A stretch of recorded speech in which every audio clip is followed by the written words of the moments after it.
B R ഗുരുവാന്റെ പുതിയൊരു വീഡിയോയിലേക്ക് എല്ലാവർക്കും സ്വാഗതം.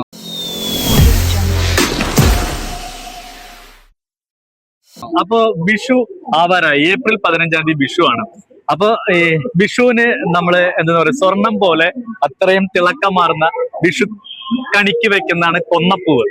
ഈ കൊന്നപ്പൂവ് വിഷു ഒക്കെ ആകുമ്പോഴേക്കും തീർന്നു പോവോ?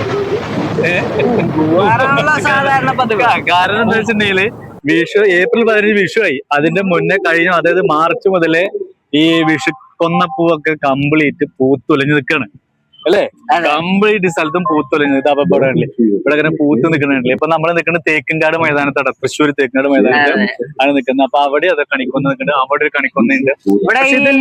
അതെ, ഈ വടക്കാട് ഈ ഭാഗത്തായിട്ട് കുറെ കണിക്കൊന്ന കാണാറുണ്ട്. സാധാരണ ഈ ഭാഗത്താണ് കൂടുതൽ. ഈ ഭാഗത്ത് നമ്മളിപ്പോ നിൽക്കുന്ന ഭാഗത്താണ് കൂടുതൽ. ബാക്കി കാലത്ത് അങ്ങനെ കണിക്കൊന്ന കാണാറില്ല, പക്ഷെ ഇവിടെ അത്യാവശ്യം കണിക്കൊന്ന കാണാറുണ്ട്. അതെ, അതൊക്കെ നന്നായിട്ട് എന്താ പറയാ, നല്ല വിരിഞ്ഞ് നിൽക്കുന്നുണ്ട് ഇപ്പൊ. അപ്പോഴേക്ക് അപ്പൊ വിഷു ആകുമ്പോഴേക്കും കണ്ടില്ലേ മുട്ടൊക്കെ ഉണ്ടാവുന്നുണ്ട്. അപ്പൊ മുട്ടകളൊക്കെ ഉണ്ടാവുന്നുണ്ട്, ഓട്ടോമാറ്റിക് ആയിട്ട് ഉണ്ടാവും. സമയം ഉണ്ടാവാറില്ല, അതൊരു പ്രക്രിയ എന്ന് പറയുന്നത്. പ്രക്രിയ തന്നെ, അത് ഓട്ടോമാറ്റിക് ആയിട്ട് വന്നോളൂ. ഓരോരോ കണിക്കൊന്നകളൊന്ന് കാണാം നമുക്ക്. അപ്പൊ ഇത് കണ്ടില്ലേ, ഇതാണ് ഒരു കണിക്കൊന്നുള്ളത്.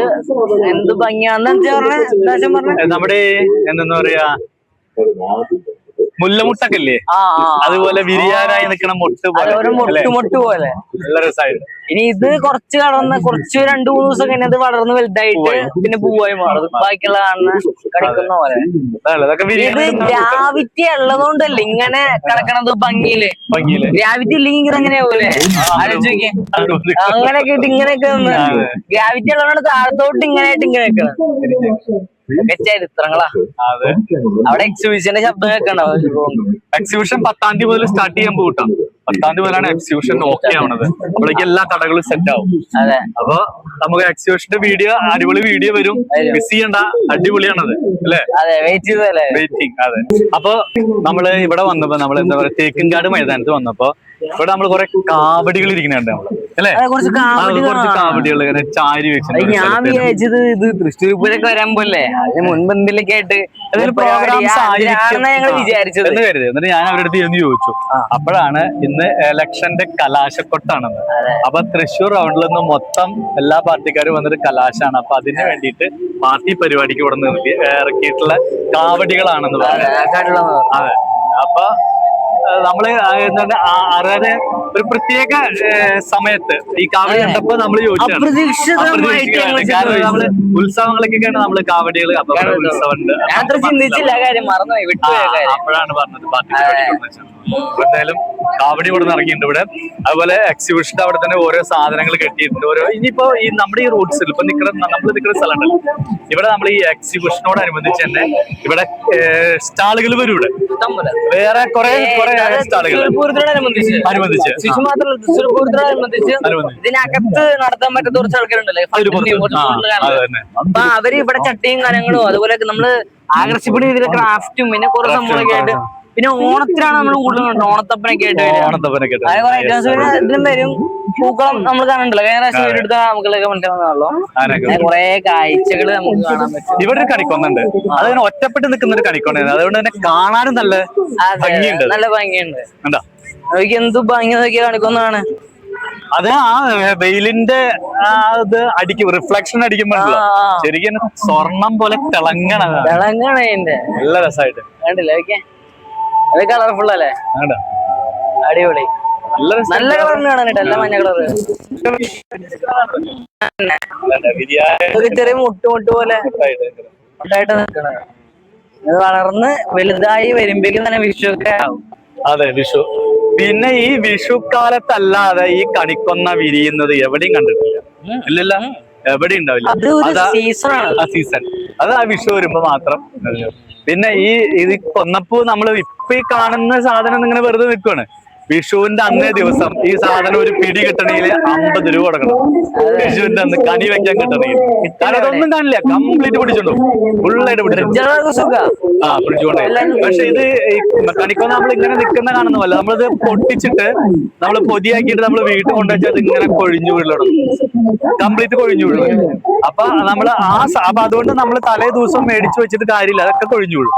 അന്നേ ദിവസം തന്നെ പൊട്ടിക്കാൻ പറ്റിച്ച ഏറ്റവും ബെറ്റർ ആണ്. അത് പൊട്ടിച്ചാണ്ട് വെച്ച് കഴിഞ്ഞാൽ അങ്ങനെ കിടക്കും, കുഴപ്പമില്ല. ഇതെന്ത് സാധനം? ഇത് ഇതിന്റെ കായാണ്, ഇത് അടങ്ങുന്നുണ്ടാവും. ഇതിന്നാണപ്പോ കണിക്കൊന്നുണ്ടാക്കണ കായ കൊള്ള. ഈ സാധനം ഈ കാണുന്ന ഈ കറുപ്പ് കളർ കണ്ടില്ലേ, ഇതിൽ നിന്നാണ് ഈ കണിക്കൊന്നുണ്ടാക്കണത്. ഈ കറുപ്പ് കളറിനാണ് ഇത്രയും മഞ്ഞ കളർ ഉണ്ടാവണമെന്ന് ആരും വിശ്വസിക്കുമോ? വിശ്വസിക്കും, ഞാൻ വിശ്വസിച്ചില്ല. അത് അച്ഛൻ പറഞ്ഞപ്പോ ഓരോന്നും ഓരോ ഇതില്ല, പ്രകൃതി നമുക്ക് തന്ന വരദാനങ്ങളാണ് അതൊക്കെ. നമുക്ക് മനസ്സിലാക്കാം. നമ്മള് പെട്ടെന്ന് കാണുന്നവരല്ല മനുഷ്യര്, അതേപോലെ പെട്ടെന്ന് കാണുന്നവരല്ല കണിക്കൊന്ന. സമയം കഴിഞ്ഞാൽ കുറച്ചു കാലം കഴിഞ്ഞാൽ മനസ്സിലാവും ആരാണ് ഇവർ, ആരൊക്കെയാണ്. അതന്നെ, ഓരോ ആൾക്കാരെ നിങ്ങൾ ശ്രദ്ധിക്കുമ്പോഴും അങ്ങനെ തന്നെ ആലോചിക്കാം. ഫോർ എക്സാമ്പിൾ, ശരിയാ. പിന്നെ നമ്മുടെ എക്സിബിഷന്റെ ഫ്രണ്ടേജ് നല്ല അടിപൊളിയുണ്ട്, വടക്കനാഥനെ പോലെ ചെയ്തേക്കുന്നത്. അത് മാത്രല്ല നല്ല ചൂടുണ്ട്. സമയം 3:30 തന്നെ വേറെ കണിക്കൊന്ന എടുത്തു. അപ്പൊ എന്തായാലും കണിക്കൊന്നയുടെ വീഡിയോ എല്ലാരും കണ്ടല്ലോ, എല്ലാ കാഴ്ചകളും കണ്ടല്ലോ. കണിക്കൊന്ന എന്ന് പറയുമ്പോ നമ്മള് വിഷുവിന് മാത്രമാണല്ലോ, വേറെ പരിപാടിക്കൊന്നുമില്ല. കണിക്കൊന്ന ഒരു സീസണിൽ മാത്രം മഞ്ഞാന്ന് നമ്മൾ പറഞ്ഞു. കണിക്കൊന്നയുടെ ഈ കളർ നല്ല മഞ്ഞ കളറാണ്. കാരണം അത് കണി കാണുമ്പോഴല്ലോ ബ്രൈറ്റ് ആയിട്ടുള്ള കളർ എല്ലാവർക്കും ഇഷ്ടം. ഇപ്പൊ കണി വെക്കണത് എന്തൊക്കെ കണി വെക്കും? കണി വെക്കുമ്പോ അതില് ഒരുപാട് സാധനം. ഫസ്റ്റ് വെക്കുന്നത് ഗുരുവായൂരപ്പനാണ്. ഗുരുവായൂരപ്പന്റെ വിഗ്രഹം അല്ലെങ്കിൽ ഫോട്ടോ, ഇത് രണ്ടാണ് വെക്കുക. പിന്നെ ഒരു ഉരുളി വെക്കും. ആ ഉരുളിയില് കണിവെള്ളരി എന്ന് പറഞ്ഞ വെള്ളരിക്ക വെക്കും. പിന്നെ അതുപോലെ തന്നെ പഴങ്ങള് എല്ലാം വെക്കും. ആപ്പിള്, മുന്തിരി, ഓറഞ്ച്, ഫ്രൂട്ട് കംപ്ലീറ്റ് വെക്കും. പച്ചക്കറികള് നല്ല നല്ല പച്ചക്കറികൾ വെക്കും. അതുപോലെ ചക്ക വെക്കും. അതൊക്കെ ഫ്രൂട്ടിൽ വെട്ടോ, ചക്ക അങ്ങനെയുള്ള സാധനങ്ങൾ വെക്കും. ഒരു പിടി പണം, കാശ് വെക്കും. പിന്നെ സ്വർണ്ണ നാണയം വെക്കും. ആഭരണങ്ങൾ വെക്കും. അപ്പൊ ഈ ആഭരണങ്ങൾ പോലെ തിളങ്ങുന്ന സംഭവമാണ് നമ്മുടെ എന്താ പറയാ ആ കൊന്നപ്പൂവാണ് മെയിൻ. ആ കൊന്നപ്പൂവും കൂടി വെച്ചാലാണ് ആ കണിക്ക് ഒരു ഐശ്വര്യമായുള്ളൂ. പിന്നെ ആറന്മുള കണ്ണാടി, നാളികേരം വെക്കും. അങ്ങനെ കുറെ സംഭവങ്ങൾ വെക്കും. അപ്പൊ അത് എന്ന് വെച്ചിട്ടുണ്ടെങ്കിൽ നമ്മുടെ സ്ഥിതിക്ക് അനുസരിച്ച് വെക്കാം. പലരും പല രീതിയിലാണ് ഒരുക്കുക, കണി ഒരുക്കുക, പല രീതിയിൽ ഒരുക്കുക. പിന്നെ വിഷു കഴിഞ്ഞിട്ട് ചിലര് 1 രൂപ കൊടുക്കും, ചിലര് 101 രൂപ കൊടുക്കും, ചിലര് 1001 രൂപ കൊടുക്കും. അതൊക്കെ വിഷു കൈനീട്ടം 500 തന്നാലേ പറ്റും. ഇപ്പൊ എന്താ വെച്ചിട്ടുണ്ടെങ്കിൽ ഇപ്പൊ വിഷു കഴിഞ്ഞിട്ട് പറഞ്ഞ സ്കാനർ കൊടുക്കും. വിഷു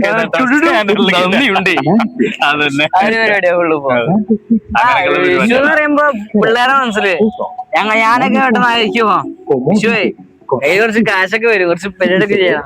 ഇതെന്നല്ല അതിന് മെയിൻ ആയിട്ടുള്ള കാര്യം. അല്ല, വിഷുവിനെ പിള്ളേർക്ക് നിങ്ങള് ശരിക്ക് നിങ്ങൾ എപ്പോഴും, ഞാനും എന്റെ കുട്ടിക്കാലത്ത് ആഗ്രഹിച്ച പടക്കം മേടിക്കണം വിഷുവിന്. അതാണ് മെയിൻ. കമ്പിത്തിരി, തലച്ചക്രം, അതുപോലെ തന്നെയാണ് ഈ ലൈറ്റ്, അങ്ങനെ ഓലപ്പടക്കം, ഇങ്ങനെ സാധനങ്ങൾ. പടക്കം വാങ്ങിക്കുന്ന ആഗ്രഹമുണ്ട്. എന്നാ പിന്നെ ആ കാശിന് ഫുള്ള് ഡ്രസ് വാങ്ങിച്ചു. അപ്പൊ പടക്കം പൊട്ടിക്കാൻ ഫണ്ടില്ല. ബഡ്ജറ്റ് ഫ്രണ്ട്ലി ആയിട്ട് അവൻ പടക്കം പൊട്ടിച്ചു. എങ്ങനെയാന്ന് വെച്ചാൽ ഓല മോഡല് ആയിട്ട് 4-5 പിള്ളേർക്ക് അങ്ങോട്ട് അടിക്കുക.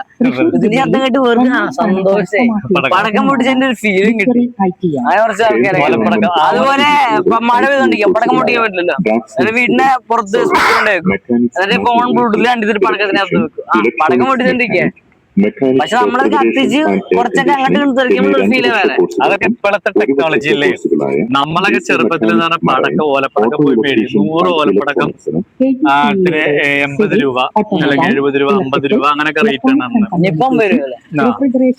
അപ്പൊ അത് നമ്മള് മേടിക്കും. ഇന്നിപ്പോ ചിലപ്പോ ഒരു ഓലപ്പടക്കത്തിന് ഒരു പടക്കത്തിന് 2 രൂപ 5 രൂപ ഉണ്ടാവും. പാക്കറ്റ് 100 രൂപ കിട്ടും. 100 രൂപ. അത് മറ്റു ചീനപ്പടക്കം. ഇത് ഓലപ്പടക്കനെ കത്തിച്ചെറിയണത്. അതിനെ ഞാനും പറഞ്ഞു അങ്ങനെയുള്ള അപ്പൊ അതൊക്കെ എന്ന് പറഞ്ഞാൽ വിഷു വരുമ്പോ അതൊക്കെ ഭയങ്കര രസമല്ലായിരിക്കും. പടക്കം പൊട്ടിക്കുക, അത് രാവിലെ 4 മണിക്ക് കണി കണ്ട വഴിക്ക് തന്നെ പടക്കം പൊട്ടിക്കണം. ആ കണി കണ്ട, പിന്നെ ഉച്ചയ്ക്ക് ഊണ് കഴിഞ്ഞാല്, പിന്നെ രാത്രി ഊണ് കഴിഞ്ഞാല്, ഇങ്ങനെയൊക്കെയാണ് പടക്കം പൊട്ടിക്കുക. അപ്പൊ അത് നമ്മളെ അടുത്തടുത്ത് വീടുകളിലൊക്കെ രസം അറിയാൻ പറ്റും. ഇവിടെ ഉച്ചയ്ക്ക് പടക്കം പൊട്ടിച്ചാൽ അപ്പുറത്തെ വീട്ടുകാർക്ക് മനസ്സിലായി ഇവിടെ ഊണ് കഴിഞ്ഞു എന്നുള്ളത് മനസ്സിലായി. അപ്പൊ അവര് പറഞ്ഞ പൊട്ടിക്കായി, അവരുടെയും കൊഴിഞ്ഞു. അങ്ങനെ രസകരമായിട്ടുള്ള സംഭവമാണ് അതൊക്കെ. അപ്പൊ ഇവിടെ എന്താ വെച്ചാൽ കുട്ടിക്കാലത്താണെങ്കിലും പടക്കം മേടിക്കണമെന്നേ പറയുള്ളൂ. ആ നെരുവിന്റെ പടക്കം കമ്പിത്തിരിയാണ്. നീരുവിന്റെ പടക്കം എന്ന് പറയുന്നത് അല്ലെ? കമ്പിത്തിന് അടിപൊളിയല്ലേ? കമ്പിത്തിന് അടിപൊളിയാ. ചുവപ്പ് നീല് മഞ്ഞ കളറില് കുടിച്ചിട്ടുണ്ടാവുള്ളൂ. കത്തിപ്പെട്ടം തീരുകയും ചെയ്യും, ഞാൻ സൂക്ഷിച്ച് വെക്കുകയും ചെയ്യും. എന്നിട്ട് ആ മറ്റേ പോരൊക്കെ കളഞ്ഞ കമ്പി മാത്രം ഇങ്ങനെ ഇട്ടിട്ട് കൊട്ടുകയും ചെയ്യും. അടിപൊളിയല്ലേ? നിങ്ങൾക്ക് ഇഷ്ടല്ലേ ഒക്കെ അല്ലേ? ഞങ്ങളെ കുട്ടിക്കാലത്ത് പടക്കം പൊട്ടിച്ച് ഞങ്ങള് കുട്ടികളാകുമ്പോട്ടോ അപ്പുറത്തെ ഇപ്പുറത്തെ വീടുകളിലൊക്കെ നമ്മൾ ചെല്ലും, രാവിലെ ചെന്ന് നോക്കും പൊട്ടാത്ത പടക്കം കിടക്കണ്ടോ നോക്കാൻ വേണ്ടി, അത് എടുക്കാൻ വേണ്ടിട്ട്. വിഷുവിന്റെ അന്നൊക്കെ പൊട്ടിച്ചിട്ടുണ്ടല്ലോ, പുലർച്ചെ പൊട്ടിക്കുക, പുലർച്ചെ ഉറക്കത്തില്ലേ പൊട്ടിക്കുക, അത്രയുള്ളൂ. അങ്ങനത്തെ ഒരു ഫീലാണല്ലോ. രാവിലെ അമ്മമാരൊക്കെ ഉണ്ടല്ലോ, അമ്മമാരൊക്കെ അടിച്ചിട്ട് ഇല്ല അത്രയൊന്നും കിടക്കില്ല, അത്രയൊന്നും കിടക്കില്ല. അതെ അങ്ങനെയൊക്കെ സിനിമയിലെ കണ്ടു വരുന്നുണ്ട്. അതായത് രാത്രി ഊണ് കഴിഞ്ഞ് പൊട്ടിക്കില്ല രാത്രി, അപ്പൊ രാത്രി വലിച്ചെറിയ. അപ്പൊ അവിടെ ചെന്ന് വീണൊന്നും ടോർച്ച് അടിച്ച് നോക്കുന്നില്ല.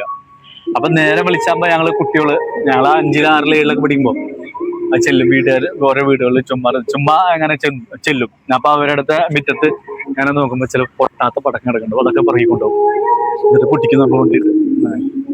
അങ്ങനെ ഒരു കാലം ഉണ്ടായിരുന്നു കേട്ടോ. ഇപ്പോഴത്തൊക്കെ വിഷു എന്ന് പറയുമ്പോ ഞാനൊക്കെ ഉണ്ടല്ലോ വികൃതി കാണിച്ചിട്ടുണ്ടായിരുന്നു 5-ലൊക്കെ പഠിക്കുമ്പോ, കൊറോണ കഴിഞ്ഞ സമയത്ത് പേപ്പർ എടുക്കും, എന്നിട്ട് തീപ്പെട്ടി കൊള്ളില്ലേ, തീപ്പെട്ടിയുടെ ചുവപ്പ് സാധനം മാത്രം കട്ട് ചെയ്ത് വരും, പേപ്പറിനകത്ത് കൊണ്ട് വെക്കും, എന്നിട്ട് തിരി അകത്തേക്ക് പുറത്തേക്ക് ഇട്ടിടും, എന്നിട്ട് ചുരുട്ടി കൂട്ടി റബ്ബർ ബാൻഡ് ഇട്ടും, കത്തിക്കും, തിരി മാത്രം കത്തും, ബാക്കിയൊന്നും കത്തില്ല. ഇവിടെയാണ് ചിലപ്പോ എണ്ണ ഒഴിക്കാത്തോണ്ട് നമ്മളീ കത്തിക്കണ പോലെ ചിലപ്പോ എണ്ണ തേവിക്കാതെ വെളിച്ചെണ്ണ കിടന്ന് ചോദിച്ച ഒരു കാര്യം ഉണ്ടായില്ല, ഉള്ളത് കേട്ടു. അതെ. അപ്പൊ കൊന്നപ്പൂവ് എന്ന് പറഞ്ഞാല് അതിന് പിന്നിലത്തെ ഐതിഹ്യങ്ങളും കാര്യങ്ങളും എന്നൊക്കെ പറഞ്ഞാൽ ഒരുപാടുണ്ട്. നിങ്ങൾക്കും ഇതേപോലെ കുറെ എന്നെ പോലുള്ള മൊണ്ടര അനുഭവങ്ങളൊക്കെ ഉണ്ടാവും. അത് ആരും ചെയ്യലട്ടെ വെളിച്ചെണ്ണ. അപ്പൊ നിങ്ങക്ക് ഇതേപോലത്തെ അനുഭവം ഉണ്ടെങ്കിൽ തീർച്ചയായിട്ടും ഇടയിൽ കമന്റ് ഇടണം, ഞങ്ങൾ എന്തായാലും നോക്കിയിരിക്കണ്ടോ അങ്ങനത്തെ കമന്റ് വരാൻ. അയ്യോ അപ്പൊ ഇങ്ങനത്തെ വീർത്തിട്ടുള്ള ഇതുണ്ട്. ഞങ്ങള് പടക്കം പോയി പറക്കുക, പിന്നെ അതുപോലെ കമ്പിത്തിരി പകുതി കത്തിയതൊക്കെ ഉണ്ടാവും, അതൊക്കെ നമ്മൾ എടുത്തോണ്ട് വരും, എന്നിട്ട് നമ്മളൊക്കെ കത്തിക്കും. ഇങ്ങനെയൊക്കെയുള്ള പരിപാടികളാ. ചില കാർട്ടൂണിലൊക്കെ കാണാറില്ല നമ്മള്, ഐസ്ക്രീം കഴിച്ചുകൊണ്ട് കോലെടുത്ത് വെക്കും, പിറ്റേ ദിവസം അതേ സമയത്ത് കഴിക്കും, ടേസ്റ്റ് കിട്ടാൻ. അങ്ങനെയൊക്കെയുള്ള ഒരു പരിപാടികള്. പിന്നെ അന്ന് എന്താണ് വിഷ്കൈനേട്ടം എന്നൊക്കെ 10 രൂപ 20 രൂപ ഒക്കെ നമുക്ക് തരും. എന്നാലും മാക്സിമം നമ്മൾ 10-50 രൂപ. ഇതൊക്കെ പടക്കം പിടിച്ച് ചിലവൊക്കെ ഉള്ളൂ, കംപ്ലീറ്റ് പടക്കം പിടിച്ച് പൊട്ടിച്ചോളി. പിന്നെ വിഷുക്കോടി, അത് ഓണക്കോടിയാണ്. അത് ഓണക്കോടിയാ. വിഷുവിന് ഒരു 6 മാസം അങ്ങോട്ട് പോയി. വിഷുവിന് വിഷ്കൈനേട്ടാണ്, അതൊരു കൊല്ലത്തിന്റെ ഫലം എന്നാ പറയുന്നത്. വിഷ്കൈനേട്ടം കിട്ടിക്കഴിഞ്ഞാൽ, ഒരാളുടെ കയ്യിൽ നിന്ന് നമുക്കൊരു വിഷ്കൈനേട്ടം കിട്ടിക്കഴിഞ്ഞാൽ ആ ഒരു കൊല്ലത്ത് നമ്മുടെ ഒരു ഇതാണ് മറ്റേ ഫലം, അതായത് എന്തായിരിക്കും എന്നുള്ള ഫലം. അങ്ങനെ നമ്മുടെ കൊന്നപ്പൂവ് എന്ന് പറഞ്ഞാൽ വിഷുവിന് കണി കാണാൻ വേണ്ടിയിട്ടുള്ള കൊന്നപ്പൂവിനെ കുറിച്ചുള്ള വീഡിയോകളാണ് ചിരിക്കാനും കുറെ ചിന്തിക്കാനുമുള്ള കാര്യമാണ് പറഞ്ഞത്. പിന്നെ എന്താ വെച്ചിട്ടുണ്ടെങ്കിൽ നമ്മള് പിന്നെ നമ്മള് വിഷു അതിന്റെ നിങ്ങൾക്കും ഇതുപോലെ ഒരുപാട് അനുഭവങ്ങൾ ഉണ്ടായിട്ടുണ്ട്. കൊന്നപ്പൂവിനെ കുറിച്ച് നിങ്ങൾക്ക് അറിയുന്ന കാര്യങ്ങളൊക്കെ കമന്റുകളായിട്ട് നിങ്ങൾ അറിയിക്കുക ഞങ്ങൾ തന്നെ. അപ്പൊ നമുക്ക് ഇനി അടുത്തൊരു വീഡിയോയുമായി വീണ്ടും കാണാം. അതുവരേക്കും നന്ദി, നമസ്കാരം.